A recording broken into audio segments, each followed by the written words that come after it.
PJOK, dan lain sebagainya. Sudahlah banyak ya, ada semua mata pembelajaran, mata pelajaran. Nah, di sini kita akan bahas tentang agama Islam dan juga IPA. Nah, di sini untuk agama Islam itu ada satu ini yang di CP yang pertama ini. Nah, di sini sudah dijelaskan bahwasanya untuk elemen pada agama itu di paling akhir karena kita SMP itu yang D, fase D.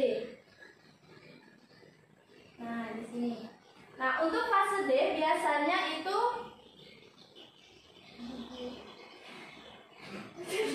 nah, di situ elemennya ada Al-Qur'an dan hadis. Jadi ada pencapaiannya yaitu peserta didik memahami definisi Al-Qur'an dan hadis Nabi dan posisinya sebagai sumber ajaran agama Islam. Kemudian selain Al-Qur'an dan hadis ada juga yang namanya akidah. Untuk capaian pembelajarannya adalah peserta didik mendalami 6 rukun iman. Kemudian akhlak. Akhlak ini peserta didik mendalami peran aktivitas sholat sebagai bentuk penjagaan atas diri sendiri dari keburukan. Kemudian elemen fikih itu adalah capaian pembelajaran peserta didik memahami internalisasi nilai-nilai dalam sujud dan ibadah sholat. Kemudian yang terakhir, elemen yang terakhir itu adalah sejarah peradaban Islam atau peradaban Islam ya. Itu peserta didik mampu menghayati penerapan akhlak mulia dari kisah-kisah penting dari Bani Umayyah, Abbasiyah, Turki Utsmani, Syafawi, dan Muqobar sebagai pengantar. Nah, ini untuk agama Islam. Kemudian kita kembali kepada IPA. Kalau di IPA di sini nomor 21 ya. Nah, untuk IPA ini capaian pembelajarannya hanya 2, yaitu pemahaman IPA dan juga keterampilan. Nah, karena fase D ya, di sini kita menggunakan fase D saja karena kita SMP. Nah, untuk pemahaman IPA sama keterampilan proses aja untuk IPA-nya ini. Untuk CP ada yang ditanyakan? Tidak ada? Pembelajaran yang ditentukan oleh pemerintah. Paham? Ini bukan saya loh. Gimana untuk guru-guru bapak ibu yang lain? Bu Yuli, Bu Tati, Bu Yuli. Ini untuk agama Islam. Jadi kesimpulannya capaian pembelajaran itu adalah capaian pembelajaran setiap mapel selalu ada ditentukan oleh pemerintahan. Dan setiap bulan ada elemen, kemudian elemennya itu pasti ada capaian pembelajaran. Misalkan fikih tadi apa capaian pembelajarannya, kemudian Al-Qur'an dan hadis tadi apa capaian pembelajarannya.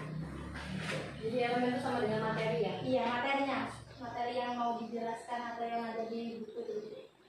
Ini capaian pembelajaran yang harus dicapai yang sudah ditentukan oleh pemerintah. Oke. Ya.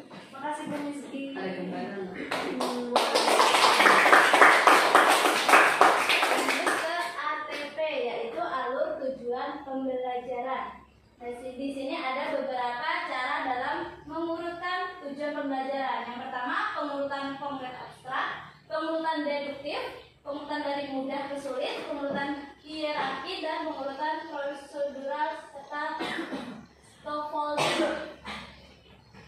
Nah, di situ ada metodenya ya. Kemudian di sini contoh proses mendesain alur pembelajaran atau AP, disingkat dari AP. Alur pembelajaran. Nomor 1. Jadi yang pertama dari dulu yang 0, workshop pengembangan kurikulum operasional sekolah, kemudian pemahaman profil pelajar Pancasila, pemahaman capaian pembelajaran, menguraikan CP ke tujuan-tujuan pembelajaran, terbentuknya tujuan yang menjadi kunci, konsep dan kompetensi kunci, tentukan asesmen untuk mengukur ketercapaian tujuan-tujuan atau kompetensi kunci, rangkaian semua tujuan menjadi satu alur yang linear, dan yang terakhir tentukan alokasi jam pelajaran yang dibutuhkan. Mendesain alur pembelajaran. Mendesain pembelajaran, berarti sekolah ya. Yang mendesain ya, guru ya. Ada yang masih bingung? Bagaimana? Bisa dipahami. Bisa dipahami? Jadi kalau CP tadi sudah ditentukan oleh pemerintah, kemudian kita proses desain alur pembelajarannya sesuai guru masing-masing yang membidangi. IPA, gimana pelajaran ya? Iya. Jadi ada kenaikan ke RTP ya. Cuma kalau yang ini kayak